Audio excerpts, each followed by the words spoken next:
Ketika ditemui di istana pada hari Selasa, Sandiaga Uno menilai baik jika P3 aktif membangun Indonesia sebagai bagian dari pemerintah. Namun menurut Sandi, keputusan menjadi bagian koalisi atau oposisi pemerintah semuanya akan melalui proses. Salah satunya melalui mekanisme Rapimnas Partai. Pandangan pribadi saya, kita pasti akan sangat terhormat untuk diajak membangun bangsa karena sesuai dengan nama partainya kan, Partai Persatuan untuk Persatuan Indonesia, dan pembangunan harus ikut aktif dalam membangun bangsa. Itu pandangan saya, tapi tentu ada prosesnya, nanti ada Rapimnas dan lain sebagainya. Sementara itu, Ketua Umum Partai Demokrat Agus Harimurti Yudhoyono mengakui belum mengetahui isu Partai Persatuan Pembangunan atau P3 ingin bergabung dengan koalisi Prabowo Gibran. AHY mengaku menyerahkan keputusan ini kepada Prabowo Subianto sebagai pimpinan Koalisi Indonesia Maju. Saya belum dengar itu ya, yang jelas ya kita serahkan kepada Pak Prabowo sebagai pemimpin Koalisi Indonesia Maju, dan tentunya biasanya beliau juga akan mengajak bicara para ketua umum partai politik yang saat ini memang sudah ada dalam koalisi tersebut, dan tentunya kita ingin saling memberikan masukan. Yang jelas terkait dengan penguatan koalisi itu memang terus kita bicarakan. Menurut AHY, Prabowo akan mengajak para ketua umum partai politik dalam koalisi untuk mendengarkan masukan mereka, salah satunya penguatan koalisi yang masih akan terus dibahas. Tim Liputan CNN Indonesia.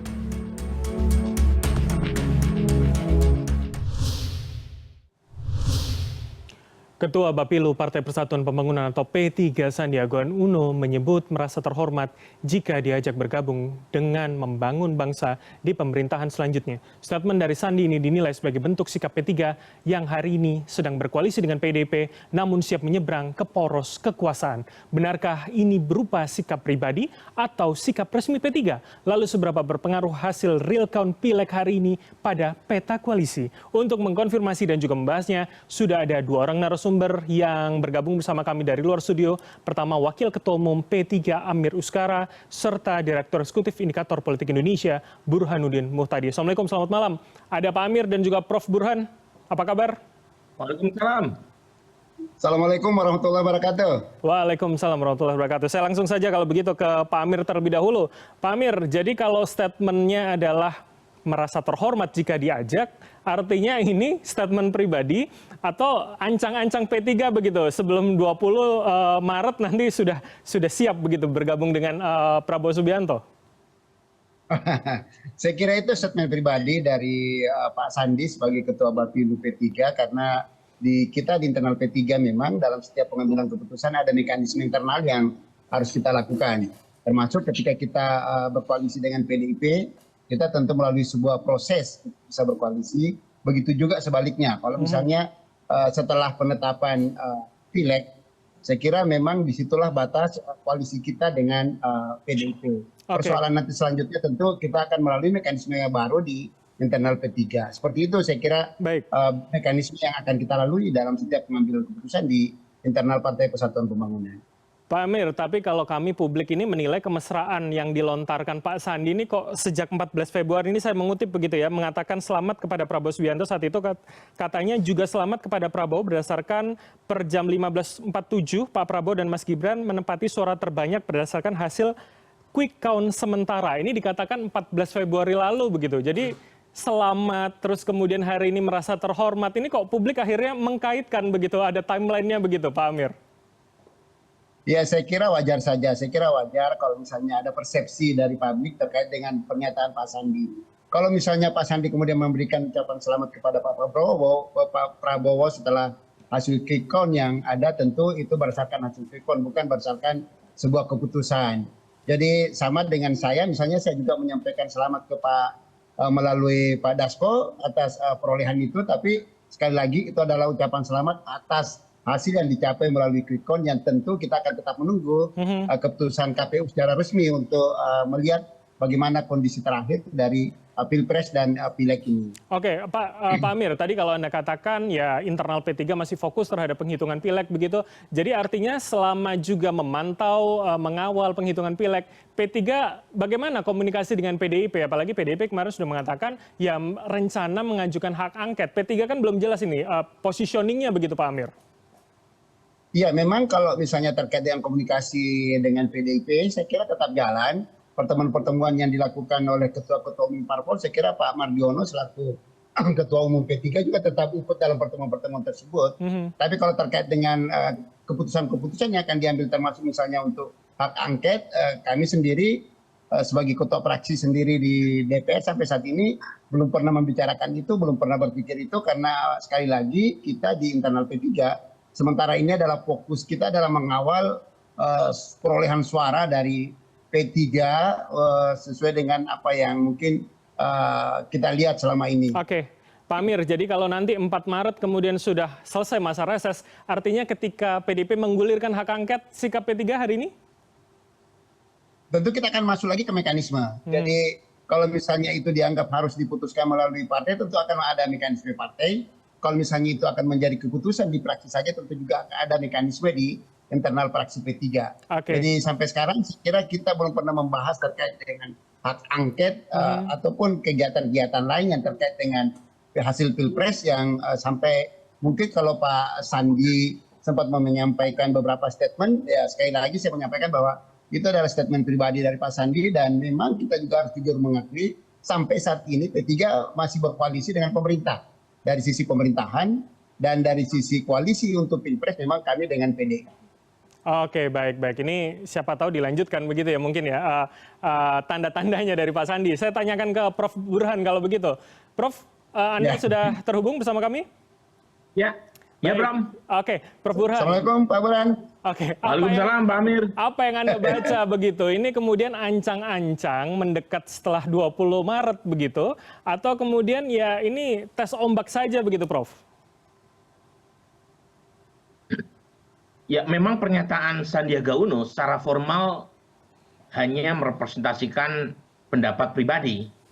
Tetapi saya membaca pernyataan Mas Sandiaga Uno ini tidak ujuk-ujuk jatuh dari langit. Pasti ada konteks yang saya baca semacam sinyal yang dikirimkan kepada Pak Jokowi maupun Pak Prabowo bahwa P3 siap untuk masuk dalam skenario koalisi. Tetapi namanya juga sinyal. Secara umum sinyal tersebut akan sangat tergantung oleh respon dari Prabowo Subianto dan Pak Jokowi. Karena P3 ini strategis terutama untuk dua hal ya. Pertama, untuk memastikan apakah hak angket jadi atau tidak. Suara P3 menjadi krusial karena P3 punya 19 kursi hasil pemilu 2019. Sementara jadi atau tidaknya hak angket itu tergantung hasil pemilu 5 tahun yang lalu. Nah, itu yang pertama.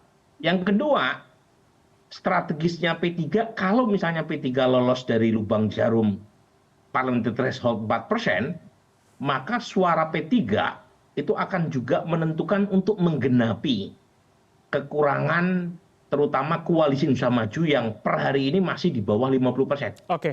Jadi posisi tawar P3 terutama untuk pemerintahan Pak Prabowo jika ditetapkan sebagai pemenang pemilu oleh KPU itu terletak kalau misalnya P3 lolos PT. Sementara untuk Pak Jokowi dari sekarang pun sudah sangat penting ini P3.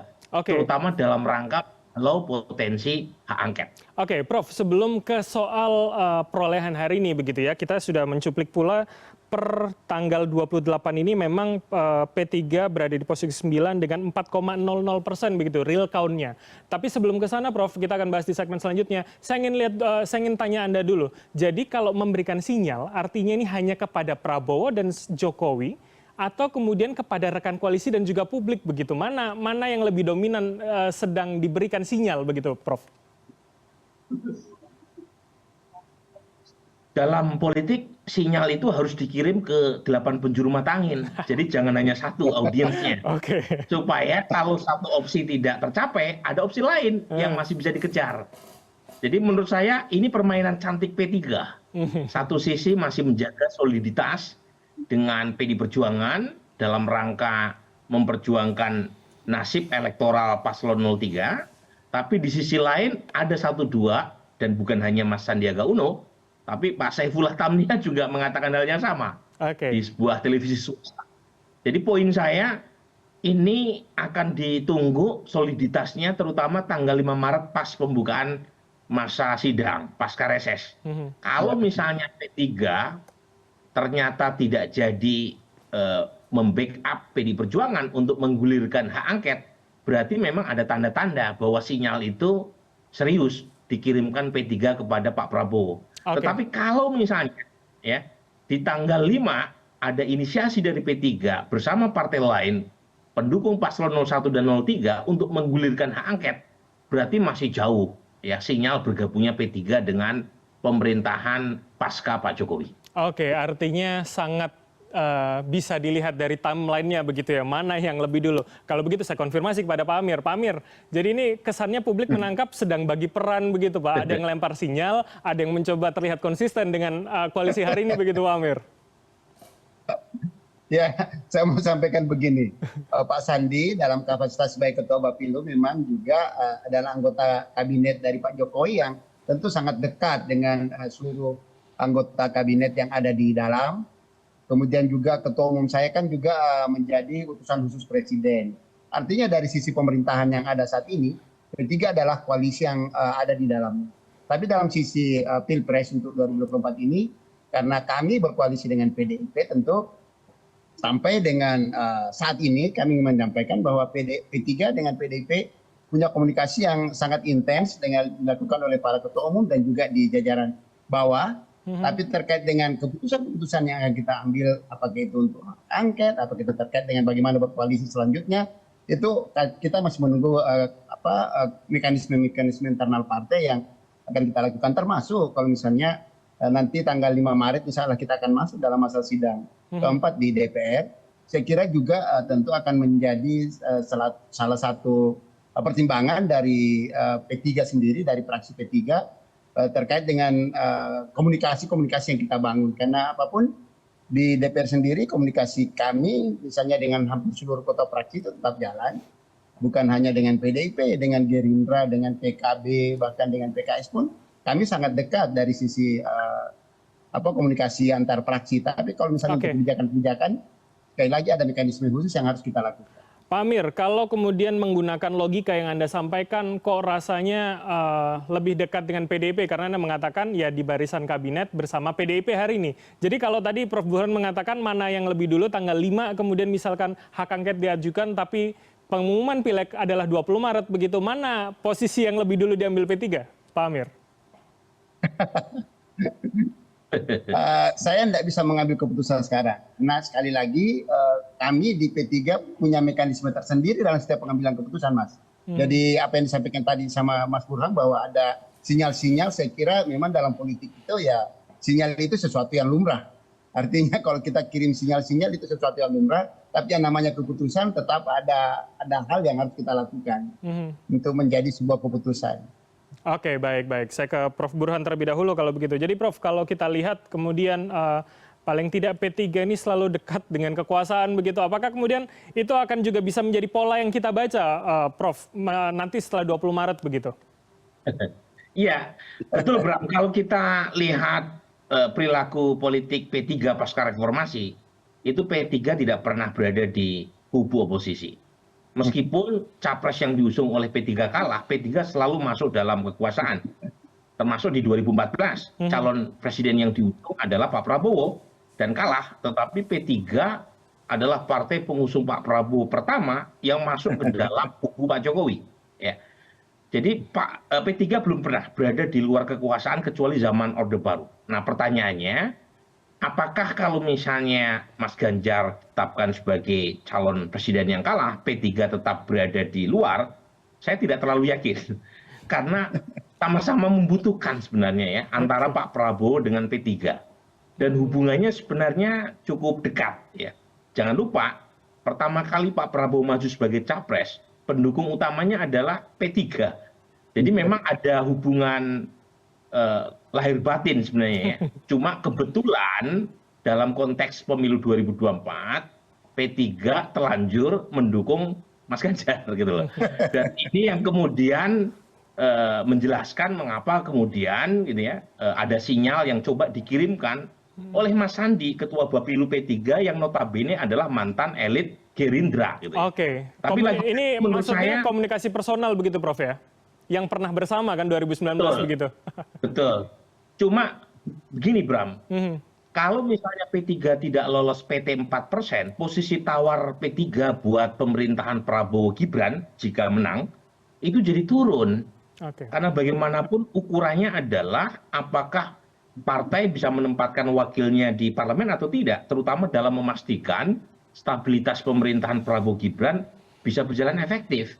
Jadi saya bisa mengerti mengapa Mas Amir tadi mengatakan fokus P3 hari ini adalah memastikan P3 lolos dari lubang jarum.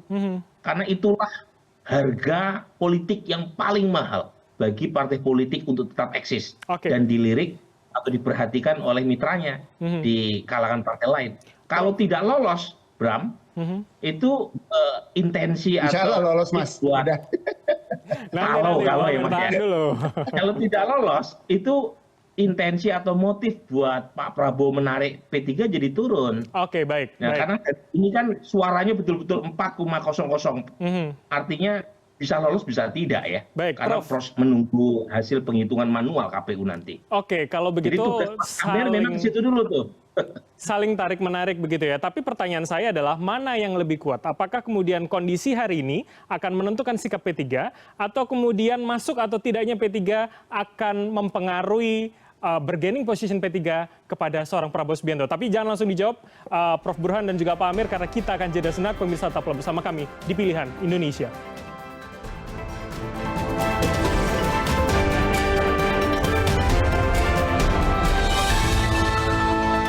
Anda masih bersama kami di Pilihan Indonesia. Saya masih dengan dua orang narasumber saya, yakni Wakil Ketua Umum P3 Amir Uskara serta Direktur Eksekutif Indikator Politik Indonesia Burhanuddin Muhtadi. Saya ke Prof Burhan sesuai janji saya sebelum jeda tadi, Prof.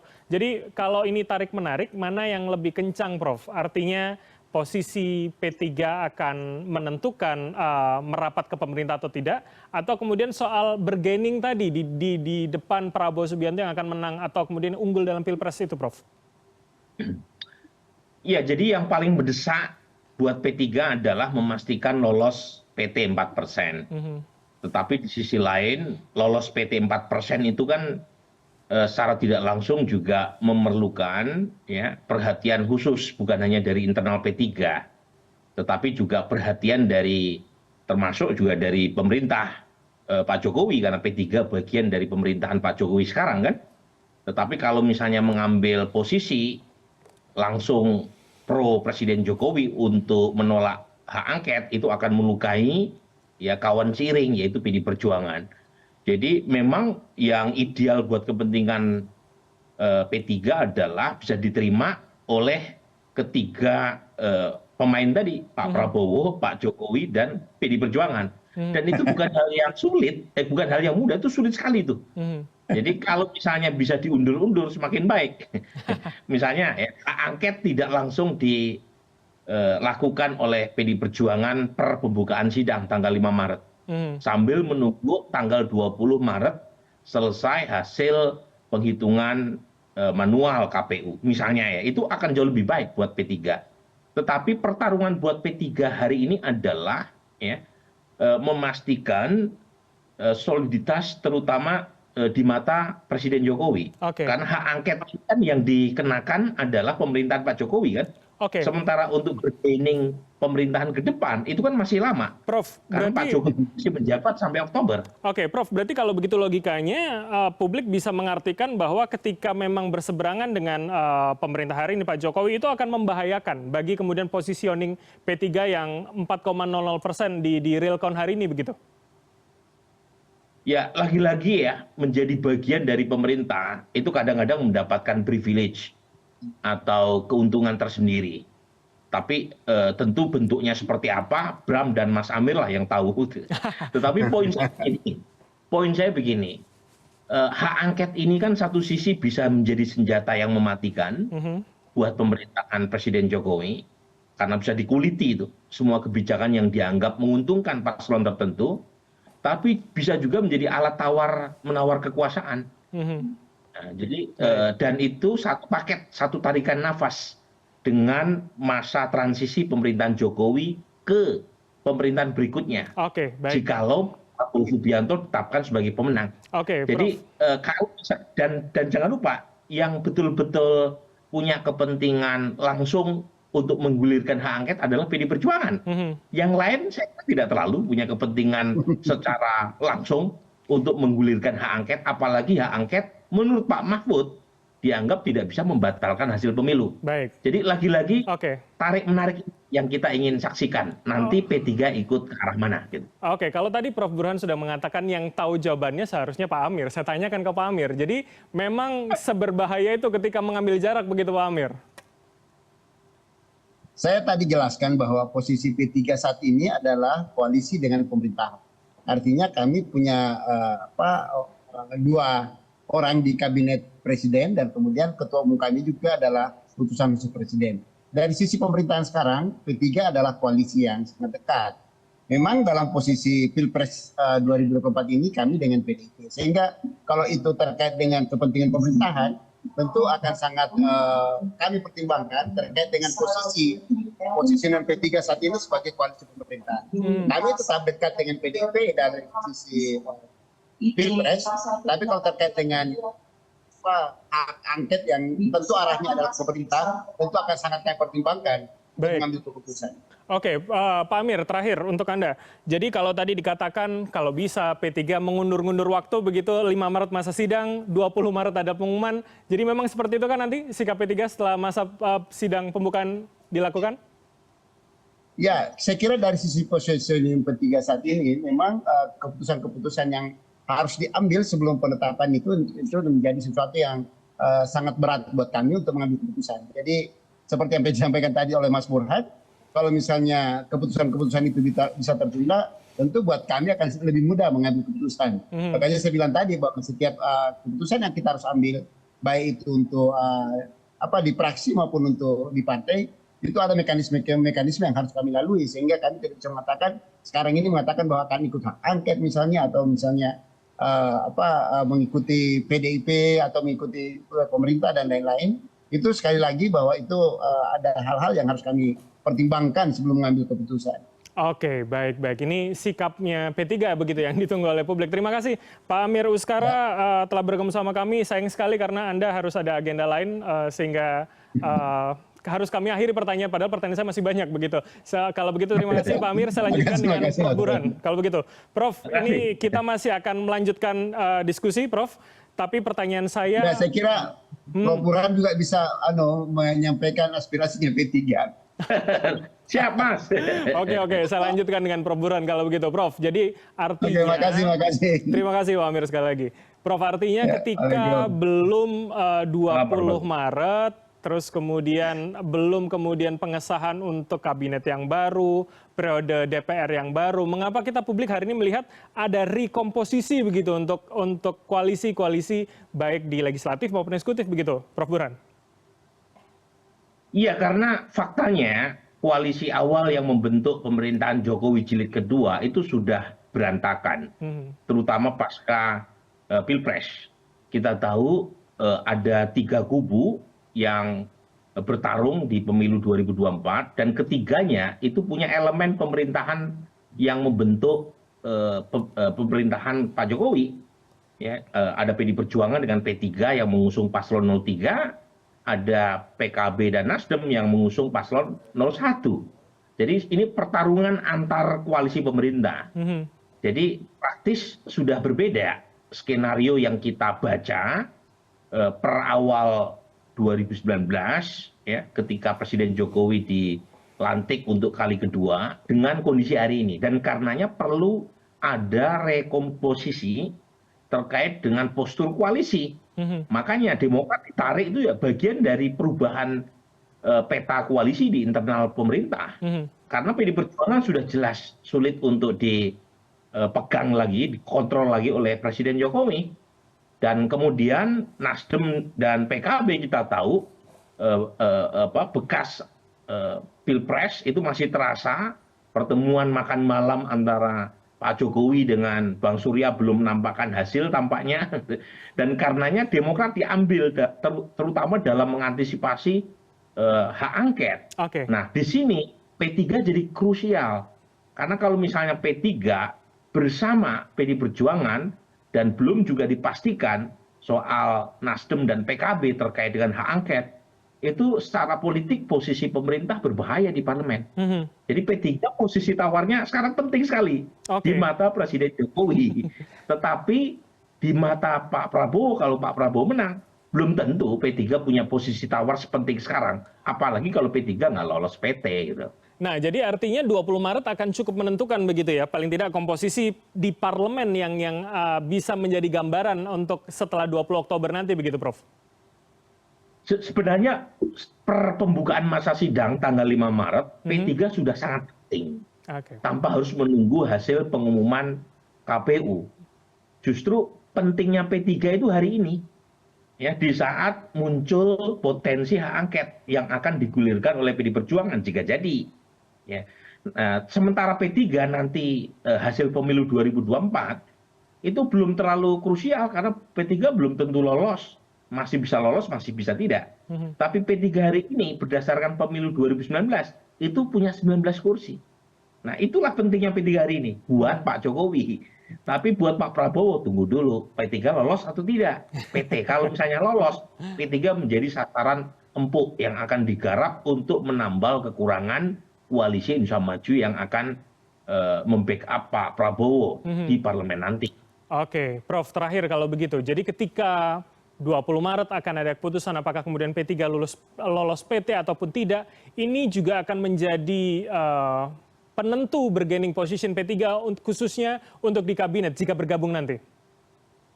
Ya, menjadi penentu buat pemerintahan Pak Prabowo. Oke. Tetapi untuk sekarang P3 menjadi penentu stabilitas masa pemerintahan Pak Jokowi sebelum berakhir bulan Oktober. Prof, maksud saya ketika nanti sudah ada pemerintahan baru, kabinet baru, Prabowo Gibran begitu, artinya lolos tidaknya P3 hari ini akan menentukan paling tidak jumlah kursinya begitu, atau jumlah menterinya begitu, melihat dari komposisi DPR tadi, legislatif tadi. Ya, kalau lolos kan pertama dicek ya berapa sumbangan P3 untuk menggenapi kekurangan koalisi Indonesia Maju. Hitung-hitungan saya menjadi 50,sekian% kalau P3 bergabung dengan koalisi Indonesia Maju dengan asumsi lolos PT. Jadi memang ada tambahan kurang lebih sekitar 3% kursi di DPR.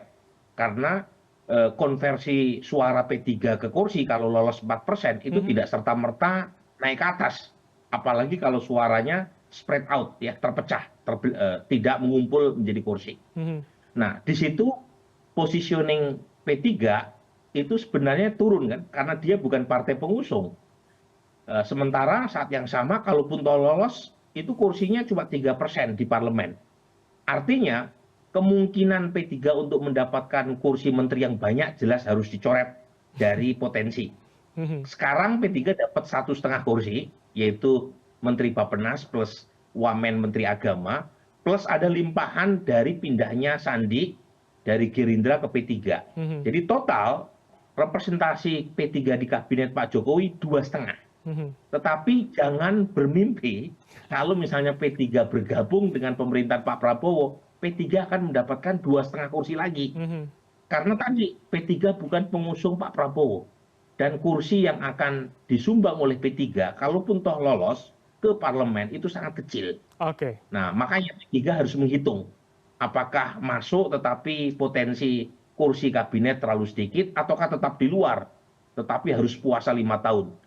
Nah, ini yang saya kira akan dihitung matang ya oleh P3. Dan dugaan saya, P3 lebih cenderung untuk bergabung dengan kekuasaan. Karena itulah nature-nya P3 terutama pasca reformasi, yang cenderung tidak bisa jauh dari medan kekuasaan. Oke, baik. Kita akan tunggu kalau begitu bagaimana kemudian kalkulasi dan juga real count yang masih berjalan mungkin sekitar 2,5 minggu lagi begitu ya, Prof ya. Terima kasih atas waktu dan juga insight Anda. Prof Burhanuddin Muhtadi, Direktur Eksekutif Indikator Politik Indonesia telah bergabung sama kami. Selamat malam, sehat selalu Prof.